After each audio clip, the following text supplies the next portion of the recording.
Bonjour, mon nom est Yann Azomin, je suis chasseur de tête, talent manager sur le continent africain.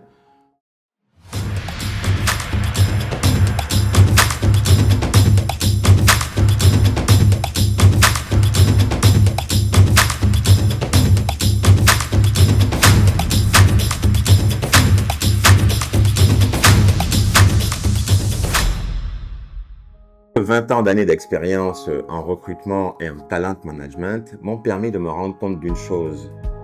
La plupart des talents ont mis considérablement de temps à appréhender, à s'approprier les meilleures techniques, les meilleures pratiques en matière de techniques de recherche d'emploi et en matière de techniques de sélection en recrutement. Pourquoi mettre autant d'années? D'autant plus qu'une partie de ce qu'ils ont appris, parfois dans la douleur pendant des années, se révèle parfois inadapté lorsque ces talents que l'on dit de la diaspora décident de changer, on va dire, de périmètre professionnel et de s'inscrire dans une recherche d'emploi en Afrique. Je vais t'avouer quelque chose. Après des milliers et des milliers d'interviews, il y a des candidats dont je me souviens de l'échange, 35-40 minutes, 10 ou 15 ans après.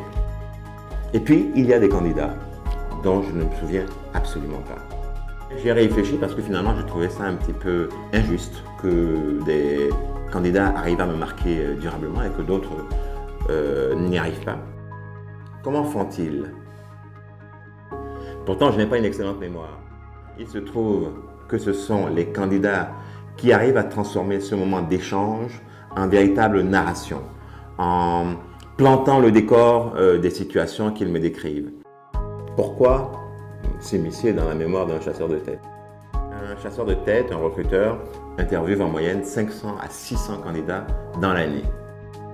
Vous voyez ce que ça fait. Si vous voulez être le candidat dont il se souvient lorsqu'il a une offre qui correspond à votre profil, eh bien, il faut finalement, si je prends une analogie, vous insérer dans ce logiciel interne de sorte que quand cette offre arrive, avant d'aller consulter sa base de données, avant d'aller consulter ou de faire une offre, il pense à vous.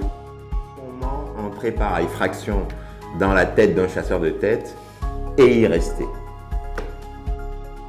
Eh bien, dans cette façon de faire la narration, la première des choses, c'est de planter le décor. Quelle était la situation?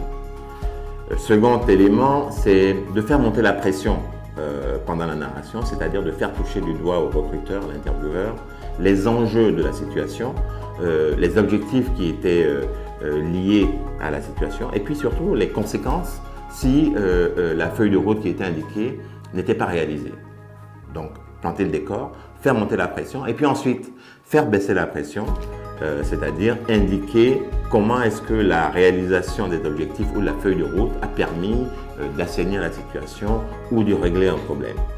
Et si tout cela est fait avec spontanéité et avec naturel, avec enthousiasme, vous avez là le Graal de l'interview de recrutement avec un chasseur de tête. Vous avez un entretien de recrutement important à préparer prochainement. Eh bien, je suis votre sparring partner. Travaillons ensemble à rentrer par effraction dans la mémoire de votre prochain recruteur ou du prochain chasseur de tête avec lequel vous travaillez. C'est pour vous que j'ai fait cette offre de formation. Regardez les détails plus bas. Si vous avez apprécié cette vidéo, faites un like et puis mettez-moi des commentaires, des sujets sur lesquels vous souhaitez que je rebondisse ou sur lesquels vous souhaitez que je fasse des vidéos.